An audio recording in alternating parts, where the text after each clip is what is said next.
I think it's time for She-Ra. For the honor of GRAYSKULL!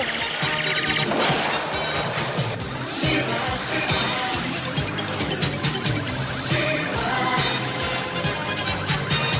She-Ra, She-Ra. I am She-Ra!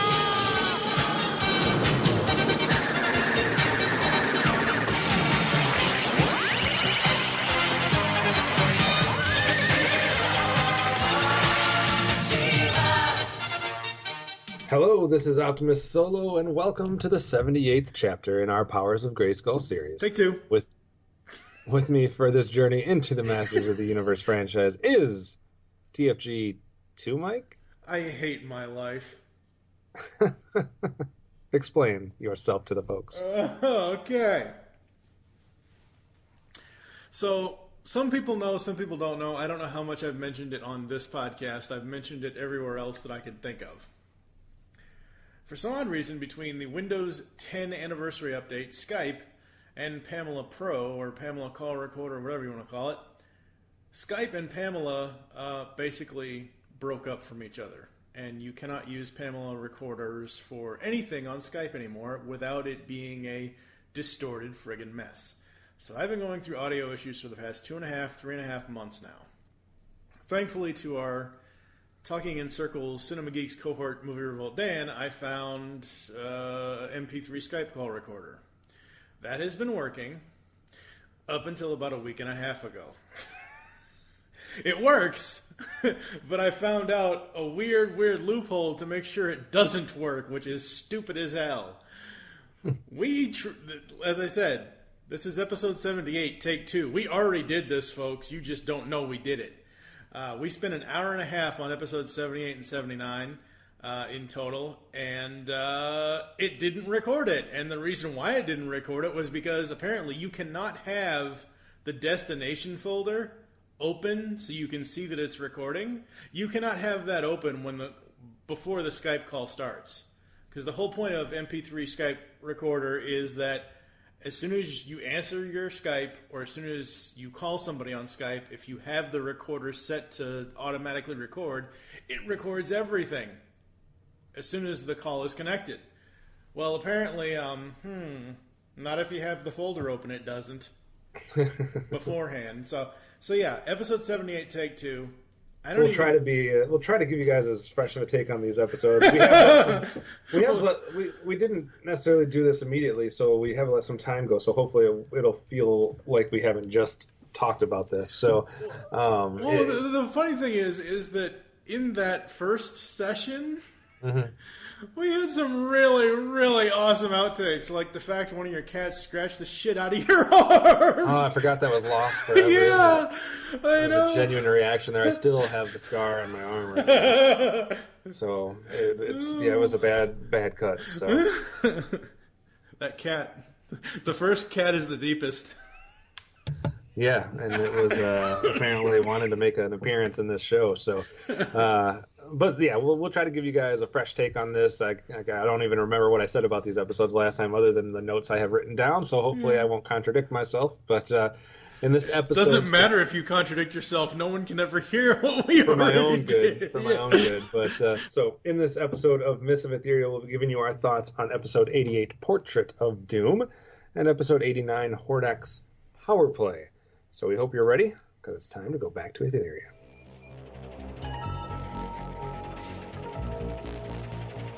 So, Horse Captain Catra, once again, the rebels have crushed one of your rash, ill-planned attacks. Well, what chance do I have with rebels and rebel spies everywhere?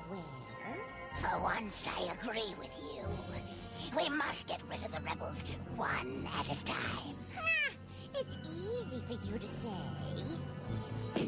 Don't be so hasty, Catra. Listen to what Shadow Weaver has to say. I know a way to get one of the rebels to help us get rid of She-Ra and all her friends, one at a time. What? One of the rebels help us get rid of the others? How? Listen carefully, and I'll tell you. All right, first up today is episode 88, Portrait of Doom, air date of Saturday, December 6, 1986, one of those ones that went apparently back in time. J. Larry Carroll is the writer. Spratina, the Twigget, thinks she doesn't have any skill to perform at the Summer Moon Festival. A mysterious woman gives her magic paint and tells Spratina to paint pictures of all her rebel friends. But each time she does, the subject of the painting mysteriously disappears. We have Hordak, Shadow Weaver, and then for the Rebellion we have She-Ra, Natasha, Glimmer, Madame Raz, Bo, Spratina, Sprint, Queen Angela, Cowl, Spirit, and Broom. And then we also have some random rebels and Bright Moon Bowmans and all kinds of other guys. But basically the storyline is that we get these magic paints and we're going to make people disappear. And one by one, the members of the Rebellion are becoming captured by Shadow Weaver's magic, thanks to Spratina's painting. What did you think about the plot on this one? I like this. I think it's interesting. I think the magic of it all is interesting. As far as the overall plot with Spratina and her not thinking she has, that's a plot that has been that's older than time itself. I mean, we've seen this plot before, but the way that it was executed, the way it was carried out, with them getting trapped into the paintings, I thought that was interesting. I'm not sure why it's such a common strategy that when you're doing, because we see this a lot of times too when it's like a character-centered episode, which I'm not necessarily saying this isn't focusing on Spratina that much. Yeah. It's not like it's her backstory or this, that, and the other, but whenever it seems like people want to do like a specific episode on a certain character, mm-hmm. a lot of times they go with something like this, where the person feels not loved or not included or slighted in some way, and then that's their excuse or their reason for then focusing on that character more, is because they're causing some type of mischief or they're making something happen because of the fact that they feel like someone has slighted them or said they're not good enough or not giving them enough attention. And I get that that's a thing that kids probably deal with a lot, but it just seems like it's one of the more repeated storylines especially in cartoons. Yeah, especially cartoons of this era. Right. You know, I mean, how many times have we seen it just in He-Man or She-Ra? Right, and then you take any other cartoon, any other 80s action cartoon, whether it be Gem, whether it be Mask, whether it be Transformers. Transformers not so much. Which, by the way, apparently all 80s action cartoons are garbage. I learned that this last week. No. Really? Are we really going to drag the top 100 animated characters into this? Really? Seriously? Saying, not a lot of love for 80s action characters. That's just one guy. One individual. One individual. That's just one guy that had this really weird, strange childhood that none of the rest of us can relate to. Anybody who says these cartoons are unwatchable, look, we're on episode 88. We've watched them all. Go watch Mask, all right? All right, but yeah, I mean, it's a plot that's been done many times. But like you said, the magic in this one, it's a little interesting. There's a little unique aspect. I do like the idea that, I guess the part of this plot that I like the most is that it's kind of this one at a time thing where rebels are disappearing here and there. Right. And then it's kind of the idea of, you know, how is that going to stop? And is She-Ra going to disappear as well? Or, you know, there's a little mystery, I guess, behind it. And it makes it fun because obviously when you have, you know, only so many characters, if some of them are disappearing, it starts lessening the chances for, you know, you're down to only a couple people. And you're like, okay, well, how are these couple people, or how is this one person going to solve this? We've seen this before even in this franchise as well, where the only person left that's going to save the day is Orko, or the only person left, you know what I mean, mm-hmm. that could save the day is this one individual character. So it kind of lends to that type of story, which can sometimes be done interestingly. Absolutely. So, I mean, I don't have a problem with the plot, although it has been done a lot because there's different ways to kind of twist it and turn it a little bit and make it more interesting. It just comes down to how do they execute it, and I know I'm a broken record when I say that, but it really does in this episode come down to how are they going to execute that same old storyline. Yeah, absolutely. So, all right, well, let's make our way over to Whistling Woods and find if they executed it well or not. I only have 3 items. I don't know how many you have, but for this one, Natasha, we do get a reoccurring appearance from Natasha. Now, you mentioned a while back that when we first saw Natasha and Spinnerella, that you were only interested in seeing that you were interested in seeing them again, but only if they were both together. Now, this time we only get one of them. So, how did you feel about that? It's like Spinnerella got kicked off of, Etheria's Next Top Model or something. It's like somebody sent her home and doesn't give a crap about her anymore. Which is interesting because you almost think like she has the more marketable power. Mm-hmm. She has the more like the better gimmick as far as what kids might find interesting or whatnot. I don't know if it was just more of a diversity type thing where they decided to keep showing Natasha and not Spinnerella, and Spinnerella maybe is too much like, I don't know, Glimmer, Peekaboo, Perfuma, and all those other girls. Yeah, I don't know. All I can think of at this point is just put an eye patch on her and she'll blow me down. Yeah. And the main other thing that I have for Whispering Woods moments is kind of what I've already said. It is at least a unique take on the same old storyline, and I did like the idea of each disappearing and that they were being captured in the pictures. It almost gives you that kind of like magical fantasy fairy tale, almost like a Guillermo del Toro type thing where they're all being captured into this picture frame. So I did kind of like that aspect of it, but I don't have a lot of things that in this episode that really just jumped out and grabbed me. Yeah, other than what you just said about the whole interesting fact of painting each one and then they each disappear. And even in the very beginning, Madame Raz was not with Broom, so Broom posed for a painting before without Madame Raz even, like, because at one point during the episode she's looking around for him and, Broom, where are you? Where'd he go? And what? You do a pretty good one there. That's horrible, Madame Raz. Moonlighting as Madame Raz. I like it. I think there's potential here. I don't think so. We could do a whole thing with this. We could do a bit. No, we're not doing no bits.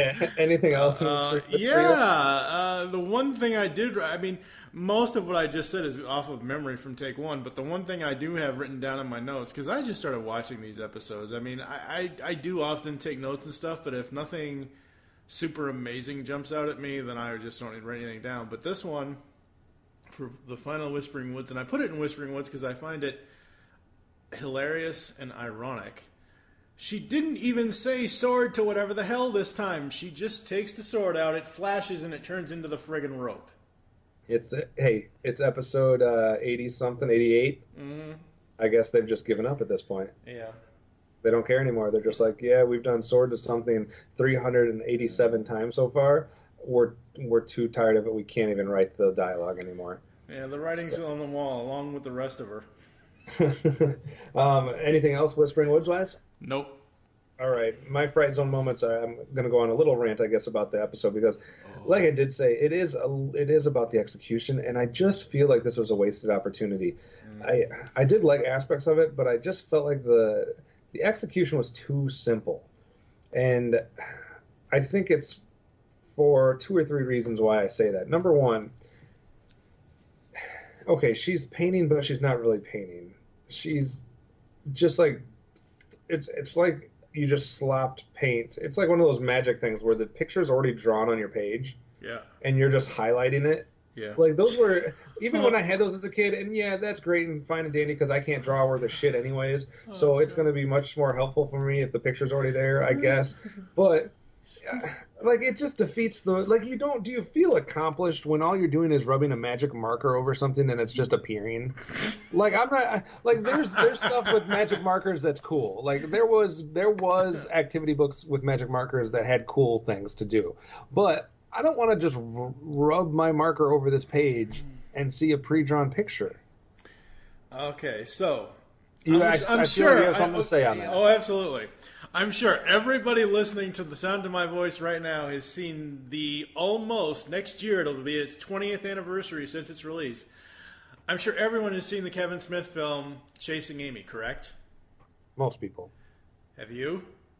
A long-ass time ago. You remember Jason Lee's character, Banky? I know some of the characters, but I don't remember shit about that movie. Okay, well, you had Ben Affleck, future Batman, as Holden McNeil. You had Jason Lee as Banky Edwards. Holden was the person who drew the comic, who whatever else, and then Banky went ahead and added depth and shading and whatever else. The joke in the movie is, I don't want your autograph, you fucking tracer. Who? You, like, draw this or something? I ain't kidding, I'm also the colorist. The guy next to me draws it, but we both came up with the characters. Next. Does that mean you ink it? Well, it means that Holden draws the pictures in pencil, and then he gives it to me to go over in ink. Next. So basically, you just trace. It's not tracing, all right? I add depth and shading to give the image more definition. Only then does the drawing truly take shape. No. You go over what he draws with a pen, all right? That's tracing. Not really. Next. Hey, man. Let me ask you something.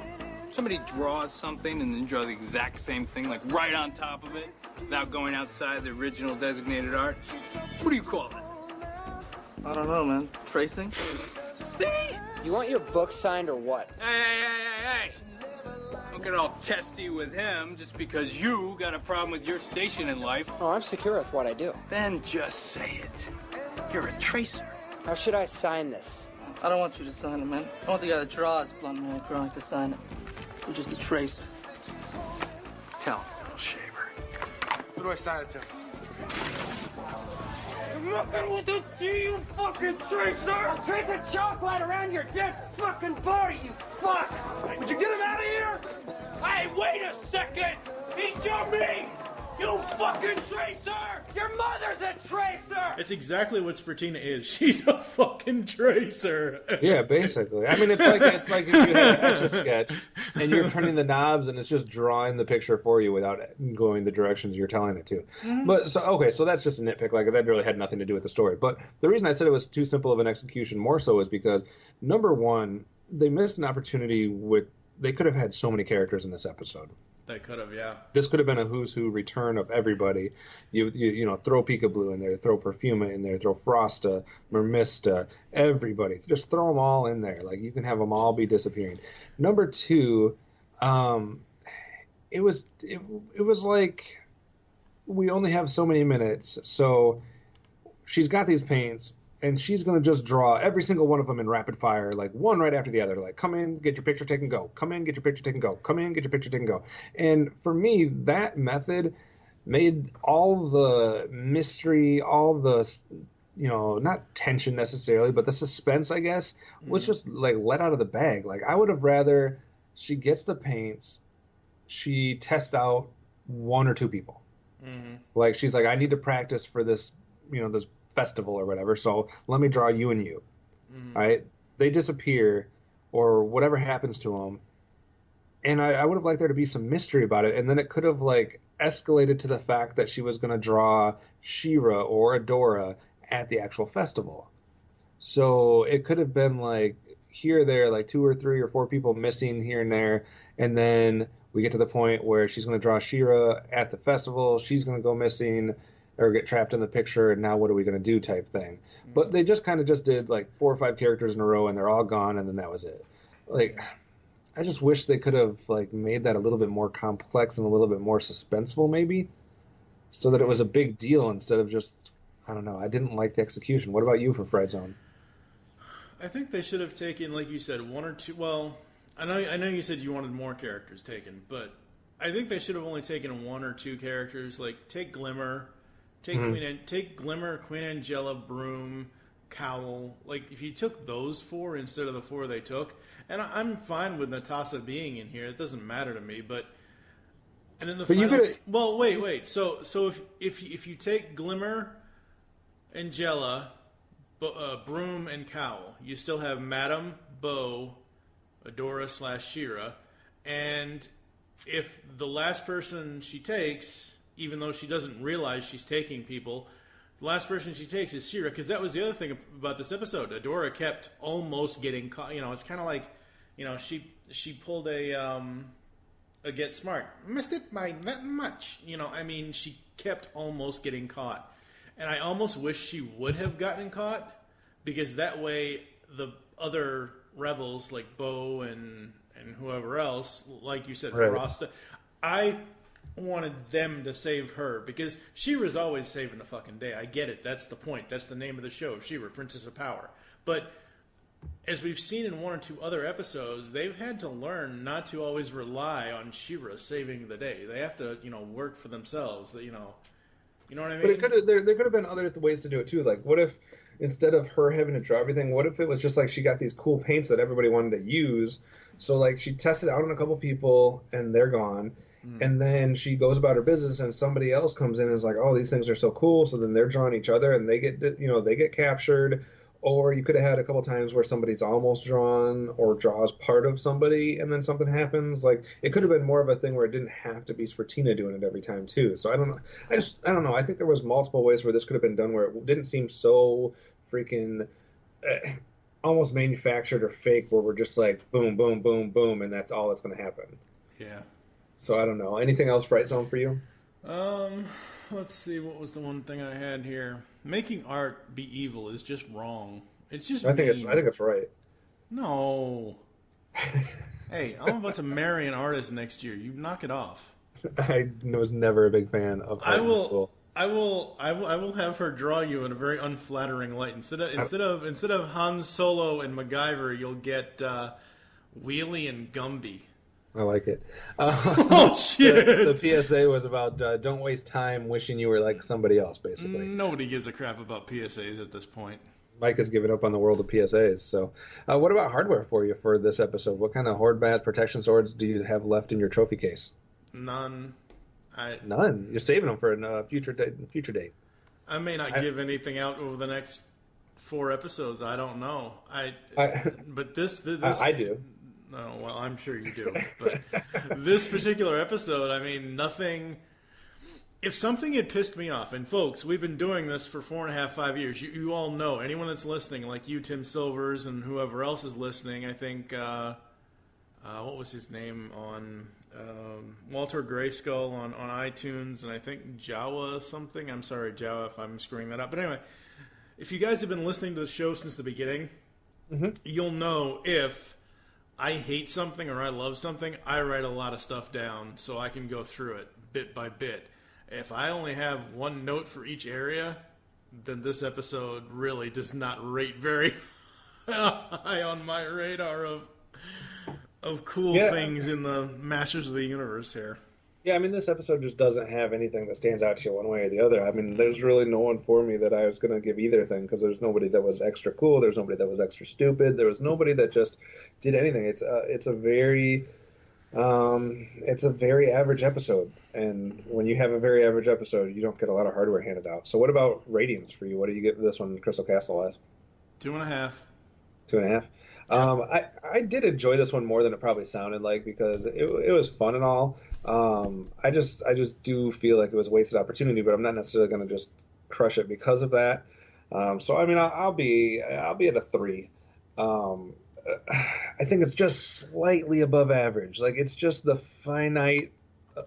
most fine detail above average, like barely. So very middle of the road for both of us. So it starts there. I guess it's not bad. It's not good. Let's see if episode 89 will be better, or if it'll be worse when Hordak starts playing hockey. Hell hath no fury like a woman scorned for Sega. Sega!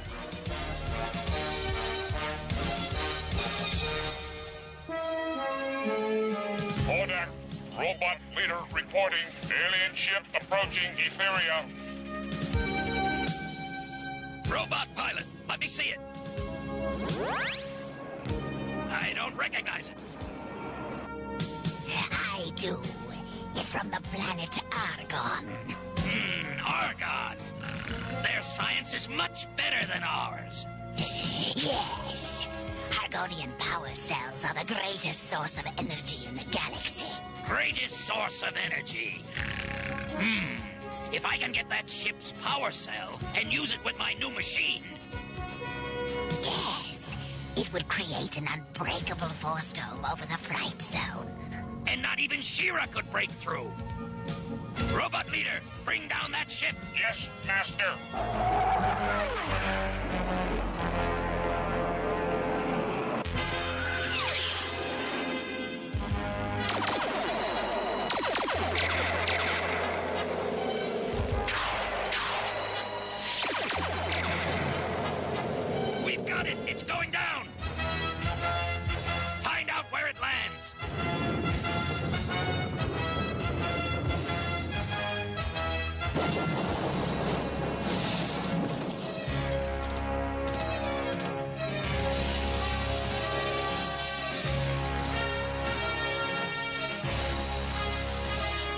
come down near the village of Flax.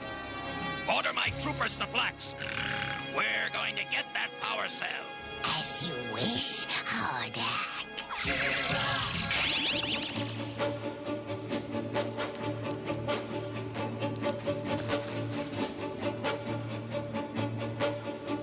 Adora! Emergency! Come quickly! What's up? I don't know. We'd better find out what Dr. Blankford's so excited about. There, look! An Argonian spaceship crashed. What happened to it? It was shot down by Hordak's robots. They were probably after the ship's power cell. Argonian power cells. Aren't they supposed to be super strong? Absolutely. And if Hordak got his hands on one... He won't. Bo and I will take the butterflyer and go to Flax.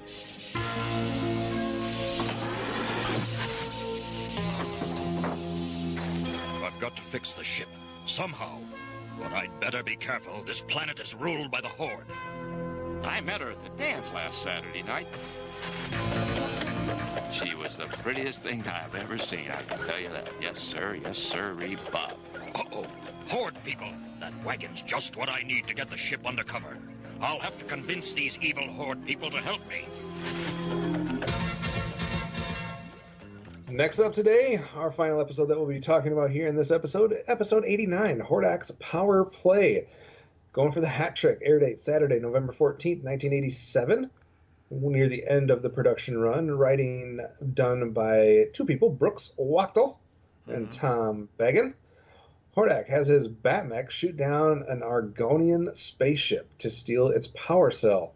The pilot, 8-foot-tall Larg, convinced that all Etherians are also Hordesmen, forces villagers of Flax to help repair his ship. So we have Hordak, Shadow Weaver, Catra, and some Horde troopers. We only have She-Ra and Bo in this one as far as Rebellion members, which is very rare that we only have one or two characters.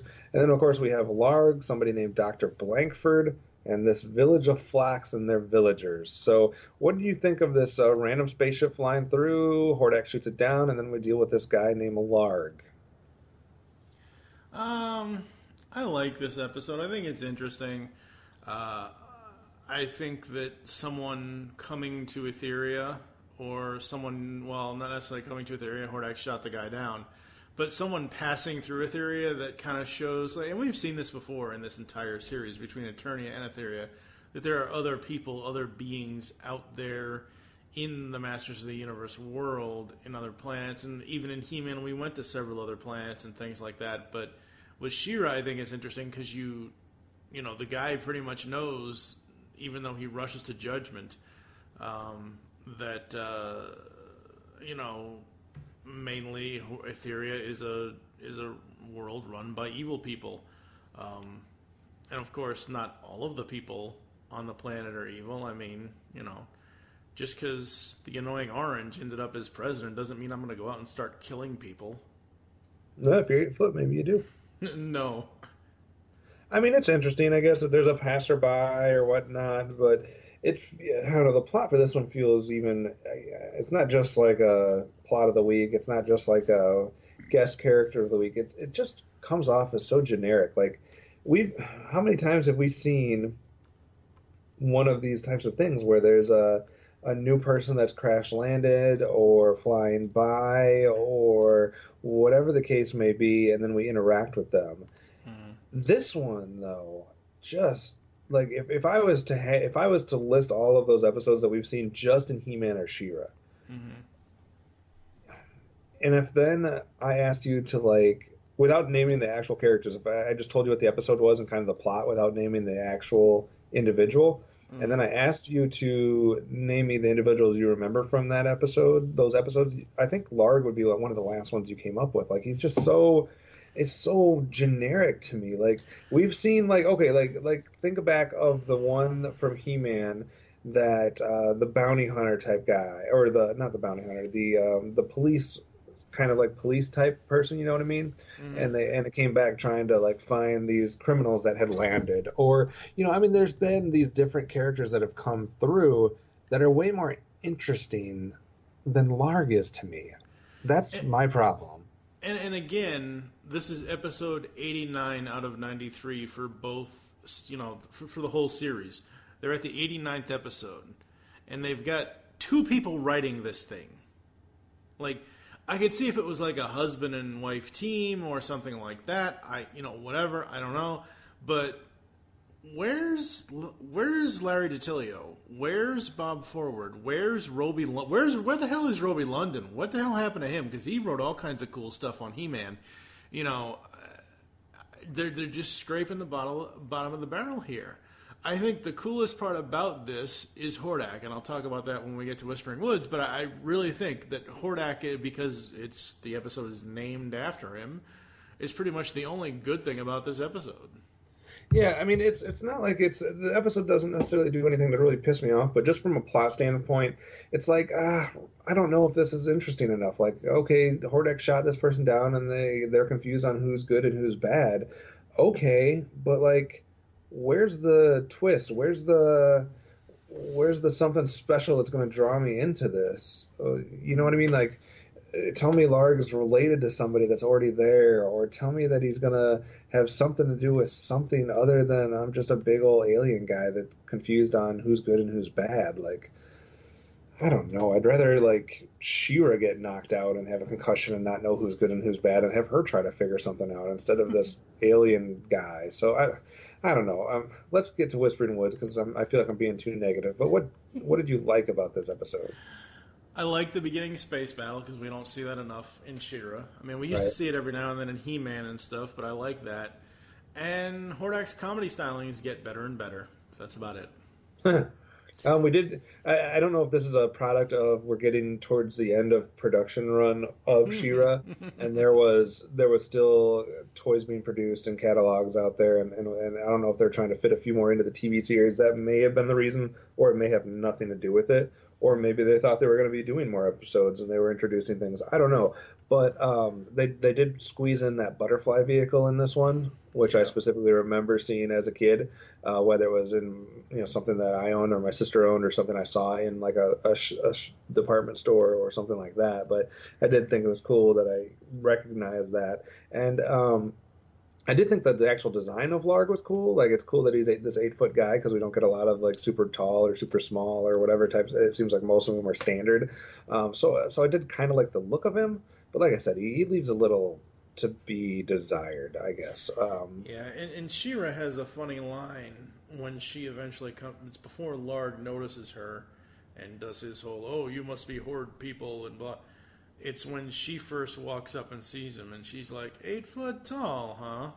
And she just has this kind of cocky aspect to her voice, like, I'm the most powerful woman in the universe. I can throw this guy clear to the moon. Well, it did provide, though, you remind me that it did provide something that was actually decent in the episode, which is when we have She-Ra, or like when we had He-Man square off against someone who is just about as powerful as they are. That's always good when we have that, and Larg is definitely a taller than, bigger, larger than life type of character that can do many of the things that She-Ra does. So that is an interesting aspect. They do it enough in these series, but they don't necessarily overdo it. You know what I mean? Like you might get like 3 or 4 characters over the whole run of the series that are of the same strength of She-Ra or He-Man. So I think that's a decent thing to do. But I do have a few Fright Zone moments that I do need to go through. I only have one, and then you can get on your soapbox. What is yours? Okay, so part of the plot that we did not mention, the reason why Hordak shoots this Argonian ship down is because he wants its power cell. Yes. So he can create these force field things. Yes. And he wants to put a force field around the Fright Zone so the rebellion can't get in. So as they're First of all, wait, what? Time out. What? Because there's a problem with that whole thing. I know there is. Who in the rebellion is trying to get into the Fright Zone? No one. Like, it's them trying to keep you out. So if you're putting a force field around yourself, good. Stay in your little force field land. Don't bother us in our Whispering Woods. Like, that's right. Yeah. I know there's a problem with and again, it goes back to the friggin' writers. You got 2 writers on here, names I've never even heard or seen in this series before or since, to my knowledge. But the one thing that really pissed me off here is that at the end of it, when she's going to get rid of the power cell, she says sword to rope. I didn't say whatever the hell this time because I know, because I wanted to make a point of this. She does sword to rope, and then she Wonder Woman lassos the power cell with the rope. She then, Hercules strong arm Cesaro swings the damn thing, and she lets it go like it's going to fly off into space. She lets the motherfucking rope go. That's her fucking sword. The series is essentially over at the end of this episode because she let the fucking rope go. That's her fucking sword. Are you kidding me? You're seriously telling me that she would friggin' do that knowing that that's what her sword... It's got to be one of Hordak's worst plots ever, though. Like, you're creating a force field around yourself to keep the people out that aren't trying to get in. I don't understand that. But number 2, and that's the worst part, actually. That's worse than the ones I'm going to bring up. But why did the villagers just start talking like cavemen when Larg is there? They're like, Larg, big, Larg, 8 foot tall, Larg, blah, blah, blah. I'm like, what? He must have had that effect on them? I don't know. That was just weird as hell. And, all right, let's get on a little soapbox, though, for standard cartoon proposition here. Because when we do cartoons, especially in the 80s, 90s, et cetera, we get it, all right? We're in the U.S. We have to Disney-fy everything. We can't, be realistic. We can't kill characters off, especially our main villains, etc. I mean, it's done here or there, but for the most part, especially in television cartoons, it's not done. Maybe a couple movies here and there. Bambi's mom, Mufasa, Optimus Prime. Can't name a lot of others. Wait. Did you say Bambi or Bumby? Bambi's mom, Mufasa, Optimus Prime. Those are the 3 that come to my mind the most. But I get it. You can't kill Skeletor. You're not going to kill He-Man. You're not going to kill Hordak. You're not going to kill She-Ra. I get all that. It would make it much more cool, but you're not going to do that. Mm-hmm. Okay, so I get that you're not... She-Ra's done this many times where she had Hordak and then she gives him up. Yes. She gives up. She allows him to go back to the Fright Zone. She, whatever. I get all that. Like, you're not going to inflict harm. But he has trapped himself inside his own little force field. How is it bad for her? How is it unhonorable or unethical or whatever to just leave him in that force field for the rest of time? Good question. Like, I don't understand why that couldn't have been a thing. Like, you're fighting a rebellion. How are you fighting a rebellion if you're never even willing to do anything to make your opponent basically lose? Mm-hmm. Like, you're never taking a single advantage of anything. And, like, you're the worst rebellion leader of all time if you won't kill him, won't imprison him, won't let him imprison himself. Like, you're literally asking for him to continue to torment you. Mm-hmm. So I have a problem with that. So my PSA final thought is treat people how you would want to be treated. I think we've had that 365 times over the 365 days that we've been recording this just recently. Yes. Before we get out of the Fright Zone here, I have to bring up the writers because, oh my god, holy crap. Tom Baggin, the second half of the writing team, has 4 credits. Now, I don't know if this man is deceased. IMDb does not say whether he's no longer with us or not. But his 4 credits include 1 episode of the old Starsky and Hutch TV series from 1977, a TV series named Switch from 1977, Filmation Ghostbusters, 1 episode, Princess of Power, 1 episode. Okay, so that's Tom Baggin. Now, Brooks Wachtel started out writing on Ghostbusters, Filmation Ghostbusters, for 1 episode. He wrote 3 episodes of Dino Saucers, this 1 episode of She-Ra. Other things he's done is he wrote 1 episode of DuckTales. He wrote 2 episodes of the new Super Mario World, Legend of Prince Valiant, Wildcats, Covert Action Teams, The Mask from 1996 animated series. He wrote 4 episodes of X-Men the Animated Series from the 90s. Let's see, more recently, as of 15 years ago, he wrote the Action Man TV series, 1 episode. Let's see, what else has he done here? Clifford the Big Red Dog from 2002 to 2003. He wrote a total of 5 episodes on that. Last thing he ever did was 2 years ago, Silver Tsunami. It's a documentary short. He was a co-writer on that. So, yeah. Okay, then. Not a lot there. Can we have some real writers back, please? Come on now. Larry DiTillio, Bob Forward, anybody? Nobody, apparently. Apparently not. Yeah, I don't know.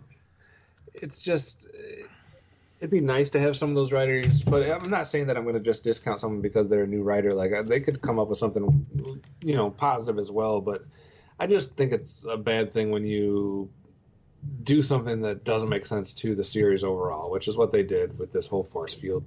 And this is not something Hordak would have ever done, so it makes no sense to the overall lore of the series. So let's get to Horde Bats and Protection Swords. We didn't give out any, so I'm sure we have a plethora of things to give out in this episode. What do you got?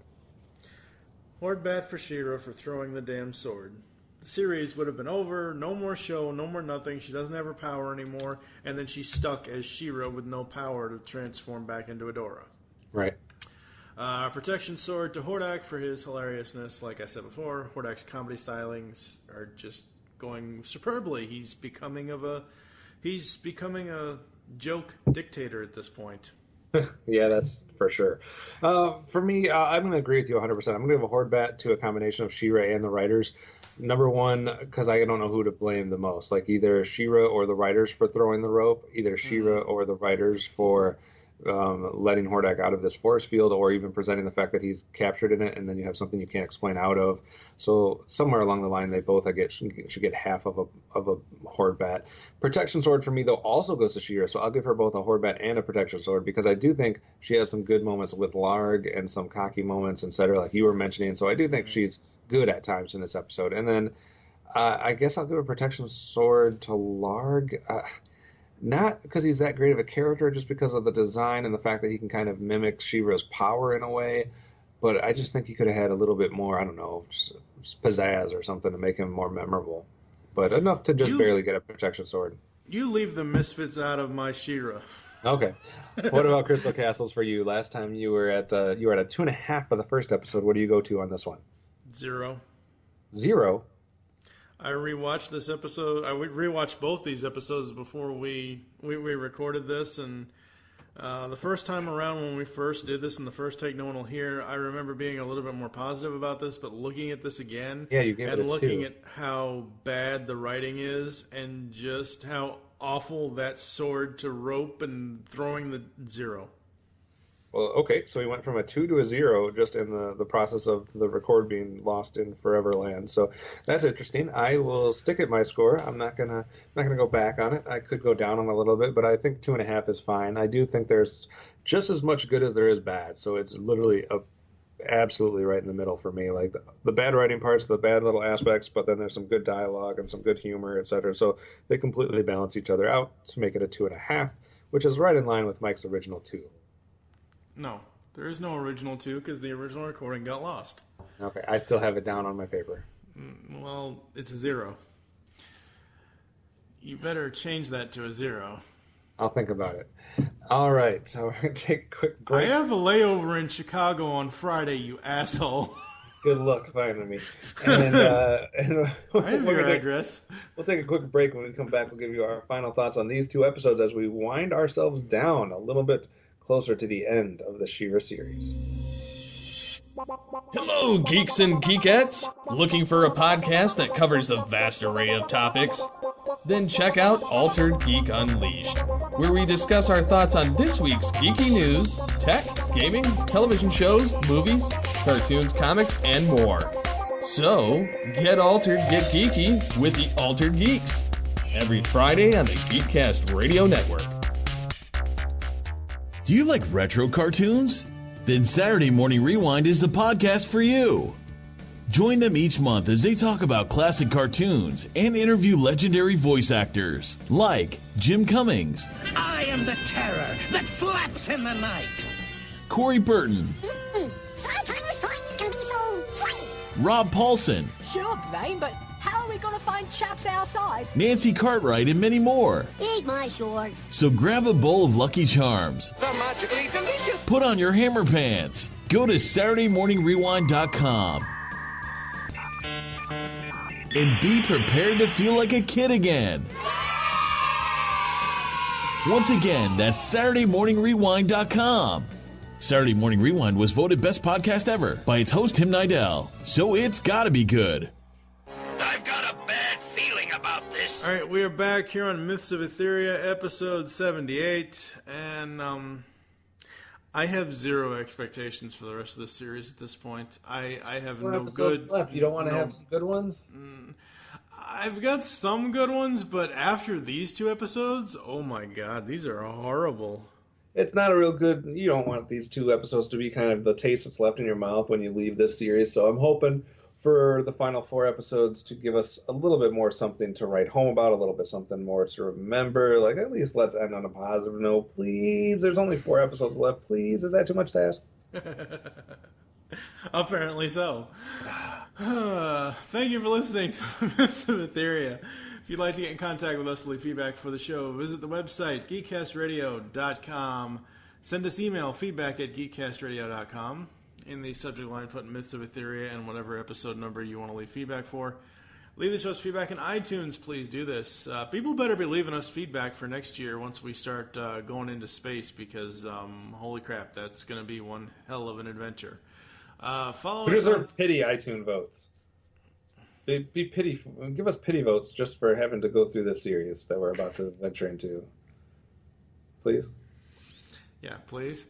Follow us on Twitter, @GeekCastRadio is the network Twitter. You can follow @POW for the show Twitter. I am @TFG1Mike. What is your Twitter? My Twitter, which you need to go to right now and hit the follow button, is @OptimusSolo. Become a fan on Facebook. Go to facebook.com/GeekCastRadio Network. We hope you enjoyed the myths today, and don't forget to join us in our next adventure when we will take a look at Shades of Orko and Assault on the Hive. Where's the pepper? Dun, dun, dun.